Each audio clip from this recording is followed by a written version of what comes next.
कहा है।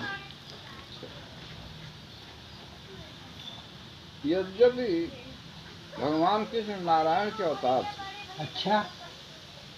अर्जुन नर का अवतार था, हाँ।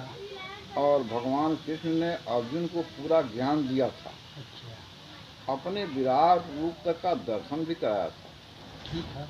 फिर भी अर्जुन अपनी कर्ता बुद्धि का त्याग क्यों नहीं कर सका, इसका उत्तर भी गीता में ही मिलता है।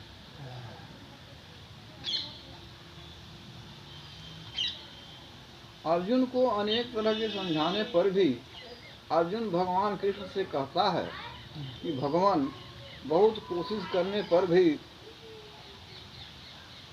जैसा आपने मुझे बताया है वैसा भाव मैं अपने मन में अभी तक नहीं ला पा रहा हूँ। अर्जुन का? अर्जुन, मेरा मन तो ऐसे दौड़ता है जैसे हजारों घोड़ों वाला रथ, यह तो मेरे बस में ही नहीं आता।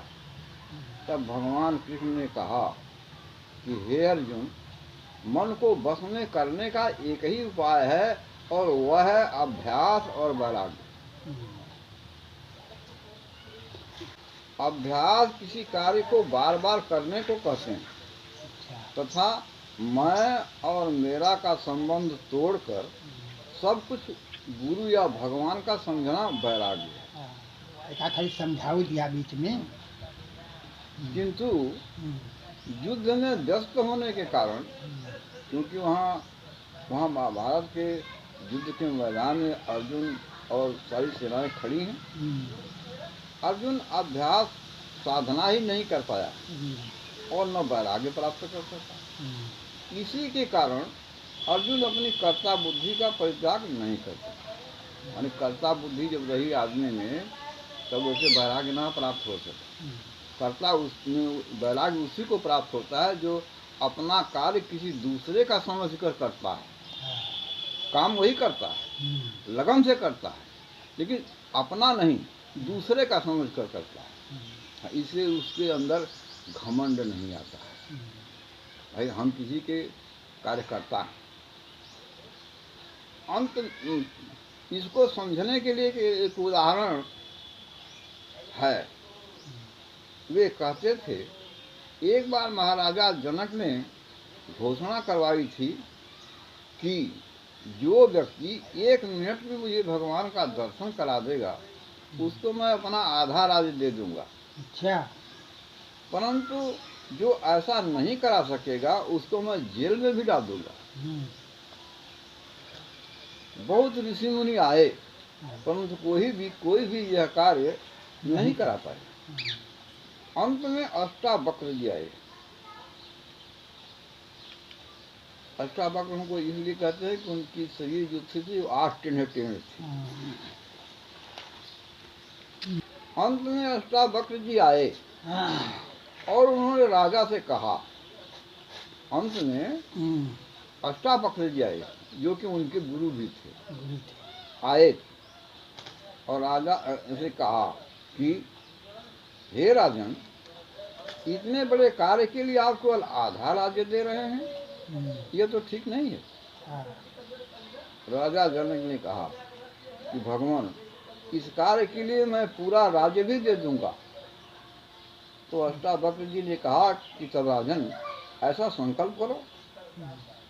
जब राजा ने ऐसा संकल्प कर दिया तो वो नीचे बैठ गया और ऋषि अष्टावक्र जी अपने सिंहासन पर बैठ गए। दोनों शांत बैठे रहे। थोड़ी देर में राजा जनक बोले कि भगवान, अब आप अपना कार्य संपन्न कीजिए। तो अष्टावक्र जी बोले कि राजन, अभी कुछ दक्षिणा तो बाकी है, वह तो दो। दक्षिणा के रूप में ऋषि को जितना धन देना चाहते थे उसके लिए राजा ने अपने मंत्री को कहा कि राजकोष से ऋषि को उतना धन दे दो। तो ऋषि मुस्कुरा कर बोले कि राजन, राजकोष आदि सब कुछ तो अब मेरा हो गया, तुम अपना कुछ दो। इस पर महाराजा जनक ने कहा कि अब तो मेरे पास कुछ भी नहीं है, केवल यह जो मेरा मन है यही मैं आपको अर्पण करता हूँ। ऋषि ने इसका भी संकल्प करा लिया। फिर दोनों शांत बैठे रहे। कुछ समय बाद राजा ने ऋषि से कहा कि भगवान अब तो मुझे ईश्वर का दर्शन कराइए। ऋषि बोले कि जब तुम्हारा मन मेरा हो गया तो यह विचार तुमको कहाँ से आ रहा है? मुझे अपना कार्य करना चाहिए। अब यह मन मेरा है, इसलिए तुम इस मन से काम लेना बंद करो। राजा जनक सिद्ध पुरुष तो थे ही, तुरंत ही विचार रहित अवस्था में बैठ गए। उसी समय ऋषि ने, जैसी हमारी यहाँ की साधना पद्धति है, उस पद्धति के अनुसार उनकी आत्मा को अपनी आत्मा में मिलाकर उनको पूर्ण पद प्राप्त करा दिया। दोनों उच्चतम शांत स्थिति में आ गए। बहुत समय तक इस स्थिति में रहने के बाद जब दोनों वापस सांसारिक स्थिति में आए तो राजा जनक उठे और कहने लगे कि मैं अब यहाँ से जाता हूँ। जब ऋषि ने पूछा कि अब कहाँ जाओगे तो वे बोले कि यह राज्य तो अब आपका हो गया, इसलिए मैं किसी अन्य राज्य में चला जाऊंगा।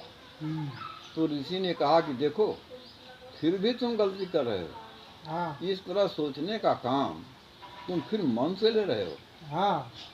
जिस मन को तुमने मुझे दे दिया उस मन का तुम फिर इस्तेमाल कर रहे हो। राजा जनक को ऋषि की बात समझ में आ गई। वे फिर शांत होकर बैठ गए।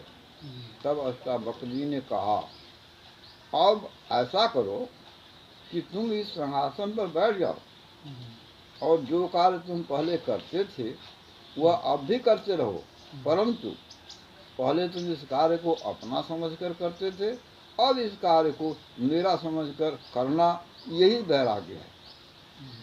बस चला ठीक।